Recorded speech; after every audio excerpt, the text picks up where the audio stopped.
Welcome to the Man of Recaps. This is Fallout Season 1. Welcome to a retro future America where the aesthetics are from the 1960s, but there's some more advanced technology like personal butler robots. And much like the real Cold War era, there's the looming threat of nuclear war. And today's the big day, the bombs drop. It's an intense opening scene as they run from nuclear explosions. But of course, there's nowhere to run. This is the big one, the end of the world. But our story begins 200 years later with Lucy McLean, proud resident of Vault-Tec Vault 33. Yes, a bunch of people bought spots in vaults to be prepared for the nuclear apocalypse, and so life has continued as normal, just, underground. And today's a big day, it's Lucy's wedding, but there's not a lot of eligible bachelors here that aren't her cousin, so she's marrying a transfer from their connected Vault 32, and lucky for Lucy, he's hot. So it's a happy celebration, and Lucy's father, Hank, the Vault Overseer, is optimistic that in another generation or two, we'll recolonize the surface. But soon Lucy realizes her new hubby has radiation levels off the charts. Yeah, he's not from Vault 32, he's a raider from the surface. So her wedding night takes a nasty turn, but she's able to fight this guy off, and the reception has turned to an all-out brawl of absolutely insane chaos. Lucy's dad gets her to safety, but the raider leader Moldaver takes him away. But Lucy's determined to rescue her father, and so she opens the vault doors, and Lucy sets off to the surface world. The surface is mostly a desolate wasteland, but Lucy was raised with a positive attitude. Her catchphrase is, okie dokie. But there's more civilization than Lucy realized. Soon she comes to the settlement of Philly. It's got a rough post-apocalypse vibe, but it's not all bad. A lot of things are whimsically funny. Elsewhere in the post-apocalypse, we follow Maximus, who's apparently a recruit in an army for an organization called the Brotherhood of Steel. Their goal is to control all pre-war technology, which includes some really cool stuff, like the iconic Fallout power armor. Oh, so sweet. When he was a kid, Maximus was saved by a Brotherhood knight, so that's his dream to become one of them. Now finally, he's made a squire and sent off on his first mission to track down a fugitive scientist. First, they find a radioactive bear monster, and his knight Titus turns out to be a coward. Maximus has to take care of it himself. And this knight Titus is a huge dick. He tries to blame Maximus for this mission failure, and so instead of healing him, Maximus decides to let him die. He figures he can pilot the armor and complete the mission himself, then be made a real knight. The scientist he's hunting is from a place called the Enclave, and this one's a good guy because he treats his dog like a real dog. But he just stole a secret science thing by injecting it into his neck, and he and his doggo made a bold escape. Lucy asks around about her father, but vault dwellers are kind of a joke. In fact, there's a lot of resentment out there that they still have all their limbs and stuff. But she does make one friend up here, the fugitive scientist who's currently being smuggled out of town. But a mysterious gunslinger is already here to collect the bounty out on his head, and this guy's absorbed so much radiation, he's become what they call a ghoul. Yes, it's very bad for the complexion, but it stopped his aging process. He's from the pre-apocalypse. In fact, he's the cowboy from the opening scene. So it turns into a big ol' shootout. He's got just a normal-sized gun, but it shoots bullets that are hugely explosive. Lucy tries to de-escalate the violence. Why can't we all just get along? But she's saved by a knight in shining armor. Yes, it's Maximus, who blocks a bullet for a meet cute. He and the ghoul have a fight. Power armor is very strong, but it's not without its own weaknesses. Lucy volunteers to escort the scientist because he's going to the raider leader Moldaver that has her father. But the scientist was injured in the shootout. He's not going to make it, but that's okay. You only need to deliver my head. Well, okie dokie. So after just 2 days in the nuclear wasteland, Lucy's carrying around a severed head. But there's a lot of dangers up here on the surface. Lucy immediately loses the head to a radioactive lake monster. The gunslinger ghoul catches up to Lucy and uses her as lake monster bait, but they fail to recover the head, and during the fight, he loses all his drugs. So he's got to put the main quest on hold to do a side quest, get more drugs. As these two travel the wasteland together, Lucy tries to teach him the golden rule, be kind to others, but he teaches her the new golden rule, don't.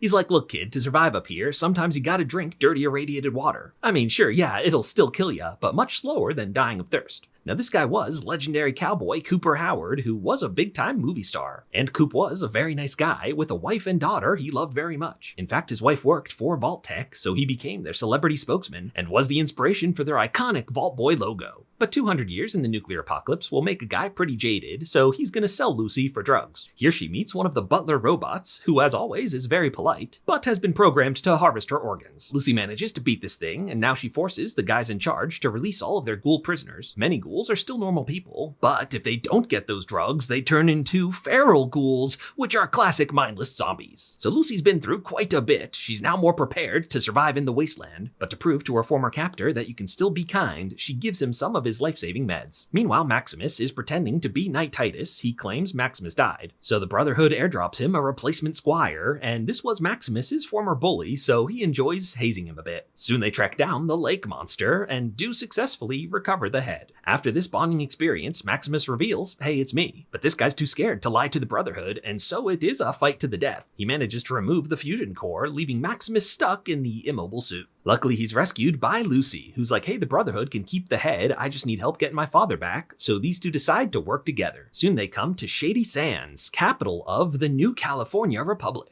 And Lucy realizes that the vaults are a joke. They thought they were the last hope of civilization, but civilization was rebuilding without them. But unfortunately, Shady Sands did not survive. That's where Maximus was from. Someone destroyed it when he was a kid. Earlier, Maximus was injured, so now they look for medical supplies and stumble their way into the back door of another vault. It seems like a nice happy place, but there's a bunch of mutants here, and Lucy thinks that's suspicious. She does some snooping and uncovers they were doing crazy experiments creating radioactive monsters. But they're like, whoa, that wasn't us. That was the original Vault-Tec leadership. This whole vault was a science experiment. Lucy figures this must be a unique situation because my vault is totally normal. Except maybe it's not though, because back home, her younger brother and cousin boyfriend have been investigating Vault 32 and realized that something weird happened here. Everyone was dead long before any raiders came in. And as Vault 33 elects its new overseer, Betty, who was actually a transfer from Vault 31, her brother Norm does some more snooping and realizes they only elect overseers from Vault 31. But Lucy has broken this vault's rules, and so she's sentenced to death. Death by banishment to the surface. So essentially, yeah, they're letting her go. Maximus, however, missed that part, so he busts in there and causes a ruckus, which makes their departure a little bit awkward. So Squire Thaddeus has the head, he finds a radio and calls a Brotherhood pickup. When Lucy and Maximus catch up to him, he sets off one of the traps and oh, arrow in the neck. But he's weirdly okay. Earlier, he needed to heal his foot and went to see a very sketchy doctor. And the serum did heal his foot, but apparently it turned him into a ghoul. And the Brotherhood kills ghouls on sight, so Thaddeus runs off to start his new life and leaves Maximus with the head. But the Brotherhood is coming right now, so Maximus gives the head to Lucy. You go trade it for your father. And by now these two have fallen in love, so they start a smooching.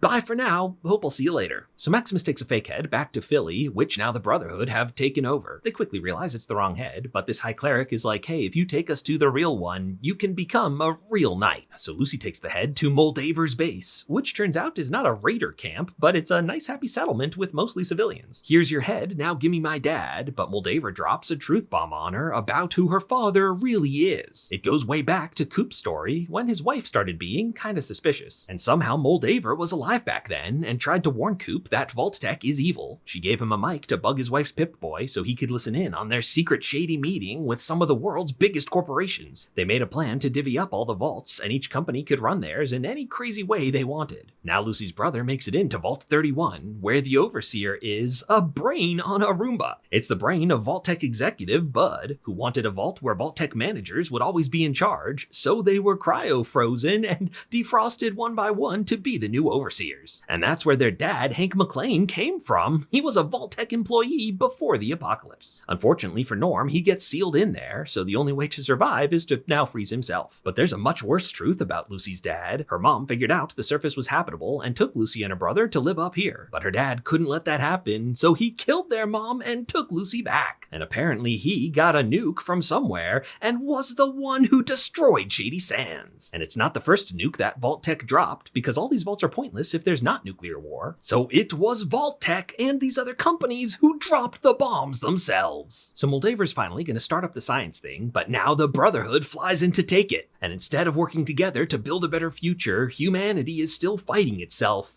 Because war never changes. Maximus catches up to Lucy, who's too slow in explaining her father's the villain. He's already escaped and knocks Maximus out. Even knowing all that he's done, Lucy can't bring herself to kill her dad. But luckily, Coop can. He knows Hank from back in the day, and he's the one person who might be able to tell him what happened to his family. Yeah, we never got any indication of what happened to his wife and daughter. But Hank's not talking, he runs away, and Coop lets him go so he can follow him. He invites Lucy to tag along and uncover this whole Vault-Tec conspiracy. A little while later, Maximus wakes up, and turns out the science thing was cold fusion that creates enough power for whole cities again, and turns out Moldaver's the good guy that was trying to give it freely to the people. But she dies, and it's the Brotherhood of Steel who now controls it and is planning to hoard it for themselves. And Maximus is going to be a knight, but he now realizes maybe he's working for the bad guys. So Lucy McLean sets off with Coop to find her father, and we see that her father is heading to one of the coolest settings from the Fallout games. Yes, that's right, it's New Vegas. And that's where Fallout Season 1 comes to an end.